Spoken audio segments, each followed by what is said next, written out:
And now, ladies and gentlemen, please fasten your seatbelts. Welcome to Preneurcast. You know, business cards being swapped, beers being drunk. Can I say a nasty word? Can I say procrastination? With Pete Williams and Dom Gocher. How well did that go down? We can talk about that entire thing in a very another rant and soapbox episode if we want to. Visit us online at preneurmedia.tv. Hello everyone and welcome to this week's edition of Preneurcast with me, Dom Goucher, and fully fit and raring to go, Pete Williams. I have my voice back and I am feeling 105%. Watch out, world. That's it. Exactly. So no, it's good. It was, crazy couple of weeks in the middle of winter where I, lost my voice, and there was literally 2 days where I didn't say a word, which was interesting. It was one of the quietest times of my life. Well, Fleur had plenty to say about it as well. Bless. Well, I'm very pleased that you're back. I'm very, very pleased that you're back and on full form again. We're raring to go. Let's just get straight into it. Let's just make the most of it. And what do you got for me this week?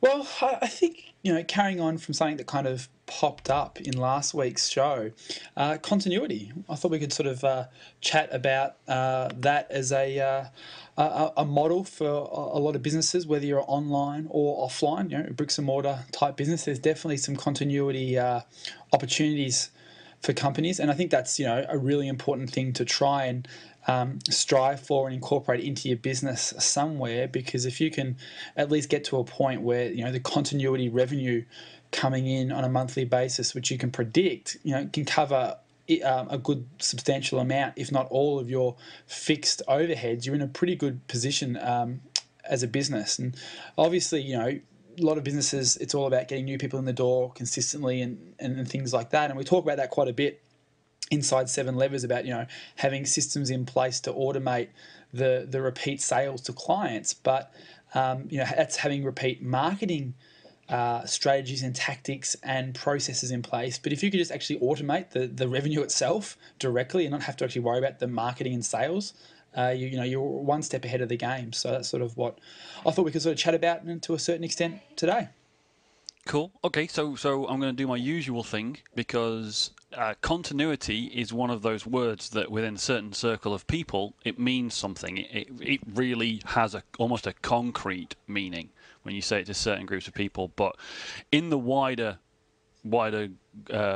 reach that we have in the Preneur community, I just want to make sure that everybody's, as our American friends say, on the same page. So can we just take a few steps back and define continuity, not just in that kind of closed sense that if you're in the internet marketing world it means something, but in the general sense. And you kind of nearly said it in what you just said. Yeah. But I just want to make sure that we'll start from the same. So let's just, as you like to do, let's frame it and give everybody the context as we go forward. Yeah. So look, in the traditional or real world sense, it would have been called as residual income or automated income or something like that. Whereas in the internet marketing world, they've kind of termed it continuity programs and things like that. So it's basically about having something in place that generates revenue for your business on a repeat regular basis that's automated. So it's some sort of program in place where people pay every single month. Now, things to give a really high level context, a telecommunications carrier, so someone who actually provides phone services. Fundamentally, that business is a continuity business, because every single month, without you having to do anything directly, you're getting revenue coming in the door. Now, obviously, you have to provide the service and make sure the network stays up and things like that. But fundamentally, that is, continuity. It's residual income. It's money coming into the business without you having to go out and get it from a sales and marketing perspective every single month. It's coming in automatically. I think actually that's a really good definition there. And you said it was part of the introduction, but the important thing there is, in the wider sense, it's that once you've made that initial sale or set up that initial process, you don't need to continue to put effort into the sales and marketing of this thing. Once it's been sold, it carries on automatically and on a regular repeat basis bringing that residual, that money, regular money income into the business. And I think that's quite a big thing. I mean, that's why I think it's a good thing to talk about, and why a lot of people get very excited about the concept of continuity, because of that disconnect, in a positive way in this case, where once it's been sold, it keeps bringing money into the business rather than a point item sale like a physical product or something that you sell off over the counter or off the shelves or even over the internet. Somebody orders it, they pay for it, that's it. That money's been done and it was a one-time sale. Whereas continuity is all about, you put effort into sales and marketing, but that thing keeps bringing money in on a regular basis. Yeah, exactly right. And it's not sort of, passive income in the sense of investing where, if you put your money into a stock or a mutual fund and you receive dividends and things like that, well, that's, it is purely passive income. You put the money in once and you get paid a return because someone else is doing the work. In a business, that's extremely hard to do, have a passive income as a business owner, because, continuity programs as a business owner mean you got the continuity of revenue coming in. You still have to deliver that product every single month. It's not passive income, it's residual income. And there's a big difference with that. And I think particularly the people who are, spruiking the investment opportunities and things like that have really muddied the waters between passive income and residual income. Another good point, yeah, that it's not passive. Whatever it is that people are paying you for, it's something that you still need to deliver on. You need to provide the regular service or provide regular content or deliver the product and so on. It's not passive. It was a good example as in an investment.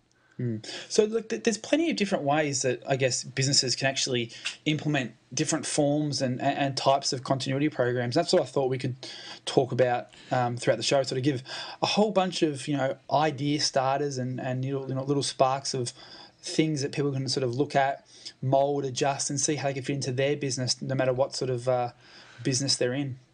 Great, but just before we go on, I just want to really just round off that framing and the context and put this back into the 7 levers and the Preneur hierarchy. We talk about in the Preneur hierarchy that marketing to people, the easiest group of people to market to is people that have already bought from you.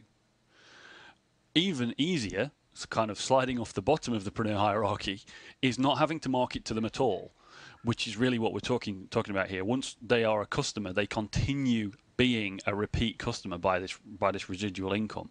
And that leads us to the 7 levers. Because in the 7 levers, one of those levers is the number of times that people buy from you. And a lot of what we talk about in the 7 levers is ways of marketing to those people so that they come back and they buy another item from you. They visit your store again. They give you another chance to put a product in front of you. All those different things. But again, if you can set up some form of continuity where once the initial sale and marketing and everything has been done, they then commit to a regular payment to you, that's your repeat buy from that person. You've got a guaranteed setup, known in advance number of times that person is going to pay you some money. So it really speaks very, very directly to that one of the 7 levers, yeah? Yeah, you're spot on there, absolutely. Great. So that's the context. That's why I think this is a really great thing to talk about, and this is why a lot of people get excited about continuity. So let's get in and let's pick that fully active brain of yours and come up with some ways that people can implement this in their businesses. Yeah, sure. Well, look, I think, I want to sort of talk for online and offline businesses as well. So sort of we can sort of jump back and forth. And it may be a bit of a all over the shop type of discussion, but I think it's a good way to sort of have this because I want to cover all different types of continuity programs that will, as I said before, spark people's imagination and hopefully give them some ideas of how they can implement this in their business. So definitely, because we're not just about online, we're about any kind of business. So let's go for it. Absolutely. So look, in terms of some real obvious sort of continuity programs, we may as well start with the obvious ones and then work our way down the funnel from there.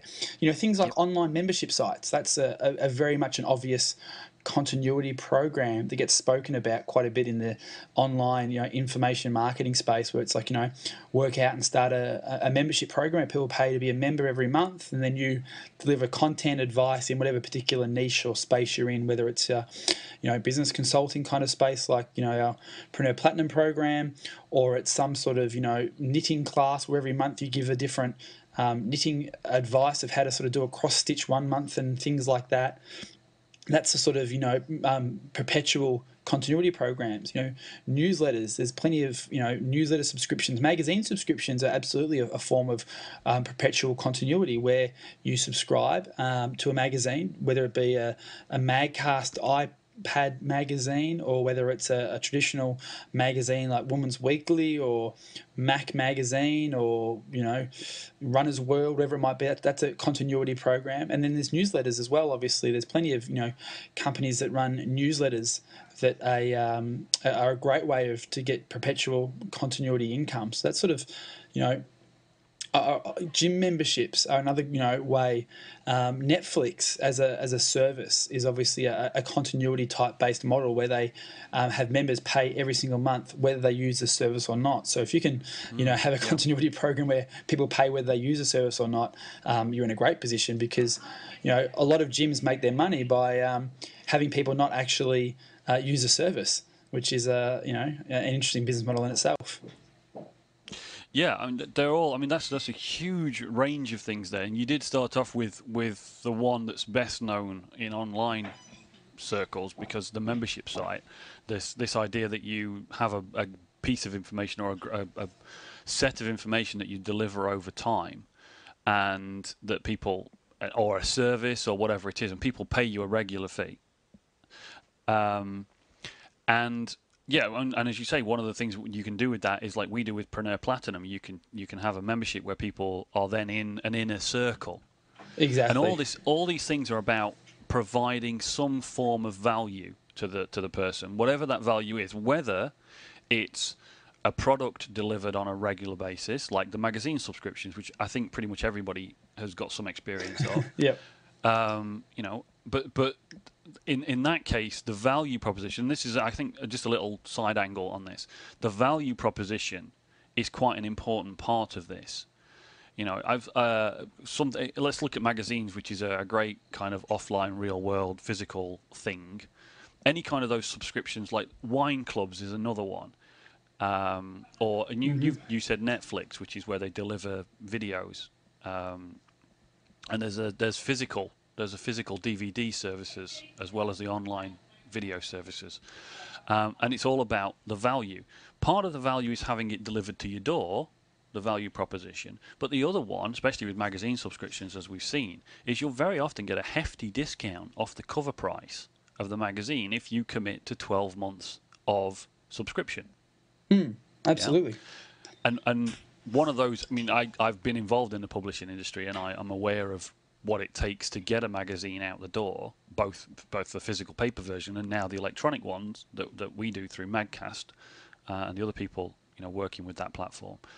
And one of those, from the vendor point of view, one of the benefits to you is that, as I said when I put it in the context of 7 Levers, if somebody pays you 12 months in advance or commits to pay you a regular revenue, that's a very positive thing for you and your business. You've got either the instant cash in the business or a predictable cash flow in your business. So it's well worth it to you to give them some kind of incentive, whether it's a discount or something else. But from a physical distribution point of view, like with the magazines, the reason why they don't have to charge you all that money, the full cover price, is because they know where that magazine's going and they know they've sold it. Well, they don't have to factor in the cost of acquisition into the sale price. Exactly. And this is the thing. I think that's kind of where I was coming to, and yet again you jump in with the correct terminology. Thank you. It is that cost of acquisition. But what's really important, there's a bigger lesson there, which is a lot of people don't pay attention to that cost of acquisition in the first place, which maybe we should do another show on. But if you are aware of what it costs you to market and sell to clients, for example, anything that you deliver by subscription, like the wine club, if you create a wine club where you're mailing a box of 12 select wines every month or whatever it is out to your client base, your infrastructure model changes from if you were a wine store. If you actually a high street shop that stocked a range of wine, you're not renting commercial premises with a storefront. You're not paying for the staff to stand on the thing. You're not holding that stock. You're not doing this. You're not doing all these things that go towards your business costs, which affect your margins. Another one of the 7 levers. You can change that model. I know somebody. I was literally talking to them this week, and they have used the subscription model to avoid having stock. Absolutely. Because they know that on the same day of every month, they need to ship a certain number of a certain kind of item. And if they know in advance what that kind of item is, they can literally order it from their supplier. They could even theoretically have it drop shipped, so have the supplier ship it out for them, but they don't. They bulk order whatever it is that they're shipping out that month. They get it dropped to the distribution point. They get it segmented, packaged, labelled, and put out to, again, they get a bulk discount from the carrier because the carrier has predictability. They can send one truck on one day to do a pickup. So just by using this continuity model, they've got this fantastic efficiency of business. And they've really kind of hit that the lower end of the 7 levers with the margins and the repeat buys and things like that. Just really hit it by implementing this model. Yeah, absolutely right. So if you want to sort of give the listeners some applicable questions to ask themselves to sort of come up with some ideas around creating this sort of perpetual subscription continuity, the real thing is, if your business, the product and service you deliver, is a consumable, it really does align itself exceptionally well to this sort of business model. Because if it's a consumable, people are going to consume it and it's going to be gone. So they need to then go and actually purchase it subsequently to replenish the stock, whether it is, buying fruit and veg, whether it's getting your lawn mowed, whether it's hiring DVDs and watching DVDs from Netflix. It's their consumption activities. You mow your lawn, the grass grows back. You watch the DVD, you've watched the DVD. You eat the food's gone. So if your business on any level is something that is consumable, so you offer a service or a product which you do have repeat buyers of the same item, not repeat buyers of other items where you're upselling and cross-selling, but they're coming back and buying that same item again. This is where this sort of thing works really, really well. Obviously, if you are a car retailer, that's hard because you can't, get someone to subscribe to the car and buy a new car every 3 months. That just doesn't happen. But obviously, the mechanical side of the business could be. You could sort of put some sort of model in place that they actually, prepay or go on some sort of direct debit scenario where they every 3 months they get charged for their car servicing, or they get 3 car services a year, and which they pay monthly. So rather than having to pay the $500 at the time you get your car serviced, you're paying $100 a month over the year, which gives you 3 credits for car servicing. Maybe you are a lawnmower or a house cleaner, and you can say, well, look, let's actually put you on a payment plan which lowers your actual out-of-pocket expenses when we get the cleaning done, but it's going to happen regularly. So there's a benefit to the consumer because they're going to have the headaches, the logistics, the friction taken away and get the result they want on a more consistent basis. But it means for you, you're getting this, subscription continuity income coming into the business. So if you're on any level doing something that is consumable, so your client buys item A from you today, and then tomorrow they come back and buy item A again, that definitely lends itself to a subscription continuity model on some level. Not every client, but some clients will still pick that up. Yeah, and all those things have that same value proposition to the client and value proposition to you as the person setting up the continuity. You get the predictability of business, the predictability of income, even just having a payment plan for something, some service or other. Because it's the repeatable nature of the service or the consumable nature of the object that means that they're going to have to come back. They're going to have to do it again. So you can set up a payment plan to offset the cost. Value proposition to them is twofold. In that case, your example of car servicing was great because nobody really wants that $500 bill on that day. They just don't.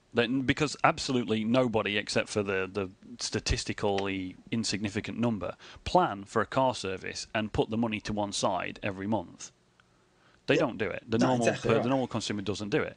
So then they get this $500 bill that they can't face. Whereas part of the value proposition, if you put up a payment plan, is yes, you can offer them a small discount as well because you're getting something. You're getting the predictability of the income and just the predictability of the repeat business back to your garage because it ties them into you. But also, you're helping them by taking the money regularly as if it was them saving it themselves. As if you're kind of helping them put the money to one side, which in and of itself has amazing value to quite a lot of people. So a lot of this is about that. It's about the generic example here is what you sell, what you do, repeatable and consumable. Exactly right. You know, yeah, and look for the widest sense of the term consumable. Like you say, the Netflix is an example of people consuming content. So you watch the DVD and they're gone. Exactly, newsletters, membership sites, it's all consumption because you consume it, and then you need to consume something else again to sort of fulfill that need of whatever it might be. Yeah, I mean a slightly different one, just to get people thinking, is what you have possibly experiential, because the wine clubs are based upon the idea of, first of all, experiencing new wines. Recipe clubs are on, or sewing, knitting, pattern clubs. They're on experiencing new patterns. It's not just about having the thing and consuming the thing. It's also about finding out about new ones. And the great thing about that is, and this is how, as the guy I was talking to about this other subscription service does this, because the items that he ships out are perishable. By creating this idea that he's helping people experience new things, it's up to him what he sends out. He doesn't have to hold a stock of a particular thing on the off chance somebody's going to order it from him. Every month, he decides what thing he's going to let somebody experience. A bit like the magazine people. It's the same thing. Magazine publishers know what they're going to send out in next month's magazine. In fact, they know for 6 months what they're going to send out. So they can create the thing within their own parameters. And this is a great way of managing resources and using the continuity to its full benefit. If what you can send out is up to you rather than up to the consumer, then you can control that supply chain. However, whether it's an information supply chain or a physical product supply chain. Well, but that's definitely something worth sitting back and thinking about. Yeah, like Bill Rancic, the first winner of The Apprentice TV show with Donald Trump, had a hugely successful continuity business called Cigars Around the World that he started way before The Apprentice, which was a continuity. Yep. And his book, You're Hired, talks about all of that sort of stuff and how he set the business up and that whole story that then leads into his journey and experience through The Apprentice. But it talked about how he went about setting up that type of continuity program where people subscribed, that every month he got to choose which cigars got sent to the consumer. And if someone's going to start a brand new business model, it's a great model, because in those sort of trial per month type businesses where it's wine of the month or cigar of the month, not only are you getting paid from the actual client, quite often the actual manufacturer of the products will give you those products at a significantly reduced rate, because you're exposing their product to a huge range of,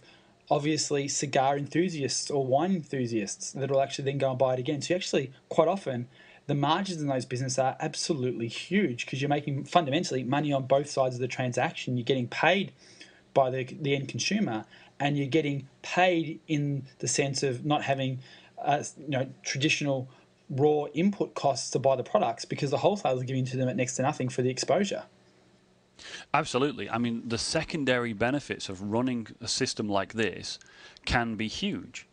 And I think that may be a little bit worth talking about, because we've talked about the reason why you would do it to directly affect your repeat business, to direct your margin, to affect your margins, to add value to the client and all those things. But taking a step up to another level, which is how many things can you have in a sale to a client? How many items? Let's take the cigar example. There's lots of secondary things that cigar consumers might want to buy, and you could either offer to drop ship things to them, so you're not taking any heavy cost, but you could advertise when you send cigars out. You could advertise other products.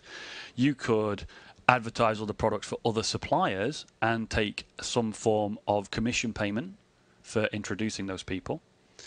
But all the time that you have any kind of continuity, you have something incredibly powerful, which is a list of people that buy things of a certain nature. And that list of that knowledge about people and what they buy is incredibly valuable, both to you and possibly to other people. And you can look for opportunities to monetize that list. Well, I think that's a whole nother podcast in itself, is how to maximize the value of a client base. And amazingly, that was where I was going with that. but just to put it in people's minds that this idea of continuity has so many value angles. It really is something that you should look at. I think it's like the 7 levers. The 7 levers is a model that is applicable to any business, anywhere, selling anything in any way, which is what we're about. We're about entrepreneurship and business, not just about being on the internet and all that kind of thing.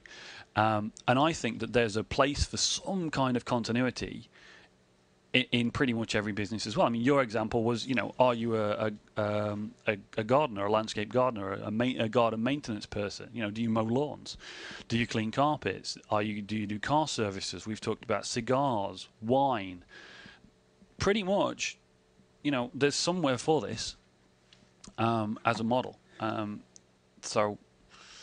Yeah, well, I like that, but definitely we should come back to the value of a list of a client base, definitely. Yeah, absolutely. So let's go on to some other types of continuity programs, because we've kind of spent a lot of time talking about perpetual continuity programs, but there's plenty of other types of continuity programs that businesses can operate if they're not in that traditional consumption type of space to a certain extent, or can't see how that fits. So I want to sort of make sure we cover off some other stuff as well. Yeah, go ahead. So there's industries that have been completely built. Or funded, and their foundation is built on continuity. Look at the legal profession. I've got our lawyer on retainer is a very, very common statement you hear quite a bit. And what the legal team and profession have done is they're actually put a model in place of continuity where clients prepay for their services whether they use it or not. So it's not necessarily a membership program, because they don't really deliver anything at all. It's just like that. It's a retainer. They are paying for access. They're prepaying for services, and if they don't choose to use those services, they're gone. So it's basically a monthly option program. They've got an option to use you or not. So legal teams work that way very, very well. A big chunk of the telecommunications hardware space is built on that. You purchase a phone system and you pay for maintenance. You pay a maintenance contract, which covers you for technical on-site support if and when required. There's obviously a lot of limitations around that. There's plenty of IT companies do that sort of stuff. We have your SLAs, your service level agreements that you pay for every single month, and you've got the retainer there for the IT team. If something goes wrong, they'll come out there and help you. 24/7 type of scenario. I think Xerox really pioneered this, and Dom, you might know, being a bit of a background in the Xerox world, that when you originally bought your photocopy, you'd pay a monthly maintenance contract fee on above and beyond the cost of the photocopier, just in case something went wrong. You had that covered rather than paying for the tech time as and when you needed it. It was part of a retainer program. Absolutely. I mean, Xerox, literally, you couldn't buy. In the original business model of Xerox, because they were the only people, they had market domination because they were the only people in the market while they held that patent for xerography. And you couldn't buy a Xerox machine without a maintenance contract. So it was whatever you saw as the ticket price of the copier was usually not anywhere near as much as what the maintenance contract would come out to be when you finish paying for that. Yeah, and these legal teams and these telecommunications companies, they know that and gyms you can always fall under this sort of category because it's there if you want it, it's not there if you don't. And you're banking on people not actually using it. You do your modelling of the program, so you know that and assuming people aren't going to actually maximise that. I had a friend of mine that had a very good business in regional Victoria here in Australia, where it was a home services business, and he had people on retainer and on like a maintenance program for your home. So you'd pay a certain amount every month, and if your light glow blue or your heater went or your drains got blocked, whatever it might be, you'd be covered by this sort of you pay a monthly fee every month that allowed you to have up to 2 hours of on-site tradesmen every month, whether you needed it or not. Your roadside assistant companies, that's how their model is. You pay that. Your ambulance cover here in Australia and a lot of countries, you pay for ambulance cover that it's only there if you need it. Insurance policies are this sort of stuff. I remember an accounting company that I worked with a while ago that had this upsell. I wouldn't really call it a continuity program because you didn't pay for it monthly, but it was an upsell that he had, which was you paid a one-off fee that covered you for all his related costs if you got audited. And obviously, he did the numbers that if a certain percentage of clients took that offer up, maybe let's say hypothetically 1% of clients get audited every year. I have no idea what the number is, but let's say 1%. But if 5% of people actually took up the insurance policy, he'd be ahead financially. So it was more of an upsell than a continuity. But any sort of insurance policy or maintenance agreement you can put with the products and services you sell is a great way to do that and have that residual retainer income coming into your business. There are two things there. One, just to add another example, is from our own experience, because we all run Macs. Apple, the company Apple, and Dell and other companies called the computer manufacturers do this, but there's a thing called Apple Care. Yep. When you buy a new Apple computer, you have an opportunity to pay an amount, a percentage of the value of the whatever it is, to have Apple Care. Now, Apple Care is quite unique in what they do in response to what you pay. It's an insurance policy. Plain and simple, it's an insurance policy. But Apple's way of handling those insurance or the claims against that insurance are somewhat legendary. The number of people I know that have stories, personal experiences of taking their machine into an Apple store with another problem and having the entire machine replaced. And in some cases, basically because that machine doesn't exist anymore, they've had a new machine, which is actually better than the one they took in. As long as it's within that warranty period, your problem will be solved one way or another. So that's but because it's Apple, you hear about these stories of people having these great experiences. But if you do the numbers, just like every other insurance policy or anything else like that, they've done the numbers. They know the quality of their machine is so high that the likelihood of somebody needing that level of service is so small that they're onto a winner. And this is it brings us on to a good point, which I think is worth touching on, is what's not a continuity program or continuity product. Because things like Apple Care, as much as it's a great upsell, I would sort of say that it's not a continuity because you pay it once at time of purchase. So it's an upsell. And I guess you're right. You're right. Yeah, because you can only pay for it, and it's a limited period, and that's it. There's no way you cannot buy any further version of that once that period expired.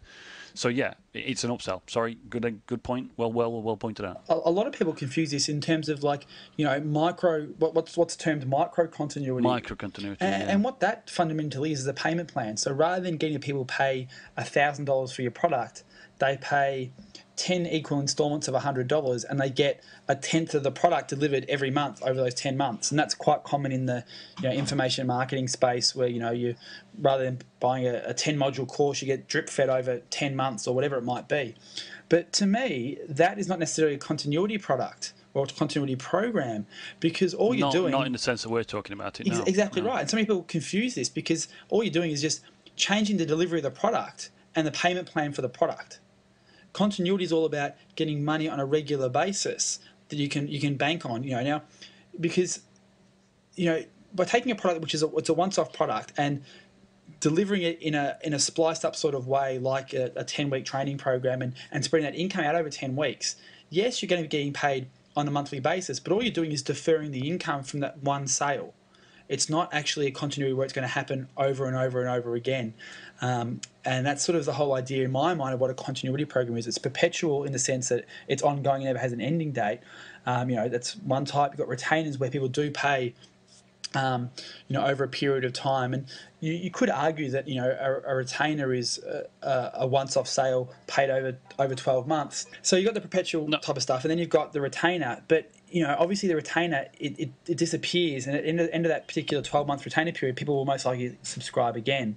Whereas a micro-continuity program, their border product is just delivered differently. So you've got to be really, really clear in your mind of what is a continuity program that you're adding to your business, and what is just a payment plan implementation to make more sales. And there's nothing wrong. There's absolutely nothing wrong with changing the delivery method of a product and changing the payment plan against that product from a once-off payment to a payment plan to increase sales, because it reduces the friction, it reduces the actual amount, and easier to cash flow.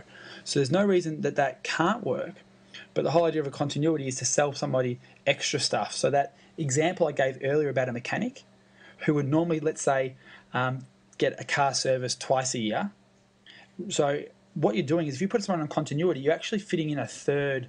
You might be offering them a monthly payment plan, but they get an additional third service opportunity a year for the car. So it's actually changing the offer as well. It's not just simply throwing money away in a different sort of avenue. Yeah, and I think actually it's a really good distinction that you've made there, that if what you're doing is a payment plan, so as you say, taking an object, taking an information product, splitting it up, delivering it over a period of time, and charging a regular fee, but with an end date that comes to the same amount or slightly more than the original, that is to remove friction, and that's a conversion ploy. Exactly. It's a ploy, a technique. It's a way of helping conversion. But it is a payment plan. It's not continuity. Yeah. Yeah. These one-off insurances like AppleCare is, as you pointed it out, it's an upsell.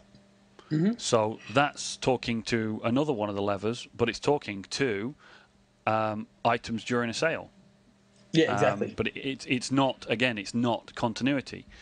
Continuity is specifically that thing without end, that thing where they are regularly paying you a predictable amount that doesn't end, because they keep paying it, and you keep delivering whatever it was that they paid for, whether it's a box of wine a month, cigar of the month, magazine subscriptions, whatever it might be. But it's just perpetual, or in perpetuity. There you go, for the big word of the week. Yeah, I think an easy way to look at it would be, it's an automatic, continual, repeat sale system. Because obviously part of the 7 levers is getting people to come back and buy from you again. Yeah. So that's what it's all about, because if you create a micro-continuity program with payment plan, they're not buying from you again, they're just buying that one item. It's just the delivery and the price payment plan has changed, whereas continuity is about having them purchase repetitively on a continual automated basis. Yeah. And to just kind of, because we're going close to time, to give probably one of the wildest examples that I've seen of this. We've gone, and I think we've touched on a lot of examples, and I'm pretty sure that there's something in there for everybody. The one that really inspired me this year was Dollar Shave Club. Yep. Because they've taken this to the ultimate scale. One person paying you $1 doesn't seem to make any sense, but when you scale it and you optimize the operation and you do things to benefit you and your logistics, then you end up with a model like Dollar Shave Club. And that's just a crazy, crazy business. But it's based on continuity. It's based on everything that we've talked about. It's a consumable product, which is consumable razors. They get you to pay a subscription, and as long as you keep paying, they keep shipping you razors. Exactly right. And the other foundation was a very, very viral video.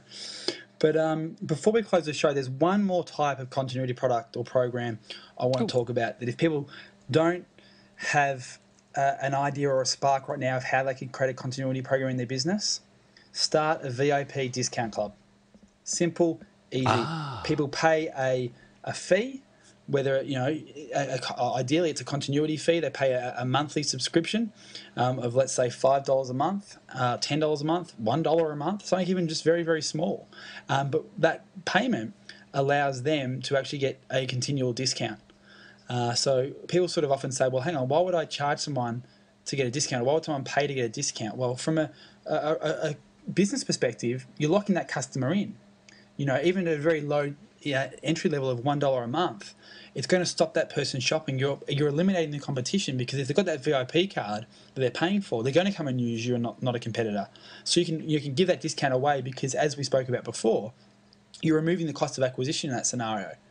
Someone's paying $1 a month, but when you actually make a purchase, if it's like, let's say, a Starbucks membership, and you pay $1 a month and you get 20% off Starbucks every month, that locks you in. You're not going to go to Coffee Club or one of the other sort of franchises to buy your coffee every morning, because you've got this discount at Starbucks. You are locking the person in, and the cost of acquisition that you factor into that cup of coffee every morning that you sell can be eliminated. You can take that away, because that particular customer is already secured. The acquisition is already there. The costs are already covered. So in any business, you can try and work out a way to have some sort of membership program where they actually just get discounts. And I'm really glad that you said that one. One, it's genius, because, as you say, for $1, yes, it's a nominal income, unless, if you have 1,000 customers a month that pay you $1, that's an extra $1,000 on your bottom line. But it ties people into you. It means they're going to come back and buy more things from you. It's a great model. But what I was waiting to ask you was, where does Amazon Prime fit into this? And I think that's where Amazon Prime fits in exactly that model you just mentioned. Well, let's quickly describe Amazon Prime, and we'll wrap up the show on that. Yeah. Dom, do you want to? So Amazon Prime is where you can pay a flat fee once a year to Amazon, and they don't charge you for shipping, which seems like a major loss to Amazon until you realize that you start buying everything you can from Amazon because you're not paying for the shipping. And it works. It's a great way to do it. It looks like, on the face value to the consumer, it looks like the greatest saving in history. Whatever you see is the ticket price of the item is exactly what you pay. You don't have to worry about the shipping costs. You can buy as many things in as many transactions as you want. And it is just exactly as Pete says. It gets people to stick with Amazon. They go back and buy and buy and buy. And because Amazon's range is huge, it means that the turnover and the number of times people go back to Amazon has skyrocketed just with this one technique. And just in case people don't actually buy anything from them, well, then they got the money. They got your Amazon Prime subscription. Exactly right. So that is it, guys. That is this week's continuity conversation on Preneurcast. Action point for this week, Pete? I think it's just try and work out a way that you can, start building some sort of continuity into your business. Whether it's something you probably can't start next week and implement straight away, but start constructing a plan and looking at your business and working out where a possible continuity income stream can come from. It doesn't have to be your core business. It doesn't have to even be relating to your core business, but there's a lot of side things you can do. Like a restaurant could easily do a wine of the month club chosen by the chef or the head. Is it similarly? I can never use it. What's the word for the wine? Sommelier. That's the one. There we go. So if it's a really nice restaurant, you could have that for people who come to your restaurant regularly. Offer them, if they love the wine and a big part of your dining experience is the wine, why not have a wine of the month club on the side and have that? You're going to have that touch point with your customers, your restaurant guests every month. It's a continuity play. It ties into your brand. Those sort of things can really build up some substantial side income for any sort of business.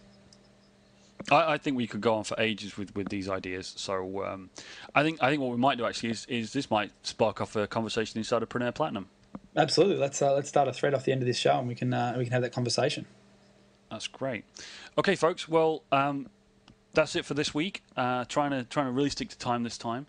I mentioned Preneur Platinum there.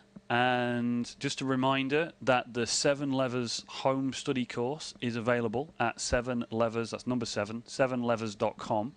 And if you join that home study course, you get 2 months access for free to our Preneur Platinum area, where Pete and I are in there regularly, discussing topics like the one we've just talked about, and anything that anybody has, any questions they have about their business or about our businesses and how we run them, how we do what we do every day, every week. So definitely worth a check out, definitely worth a look. And so pop over to 7levers.com. And if you have any feedback on the show, you want to talk to us, if you're not a Preneur Platinum member, then pop over to preneurmedia.tv, where the show notes will be available and the transcript, and leave us a comment there. Or you can leave us a comment on iTunes and let us know how we're doing, and if you've got any ideas for future shows, things you'd like us to cover. Thanks for joining us this week, and we'll see you again soon. Sounds good, guys. See you then. You've been enjoying another fine episode of Preneurcast with Pete Williams and Dom Gaucher. Make sure to hang out with the boys online at preneurmedia.tv or drop them a line via preneurcast@preneurgroup.com.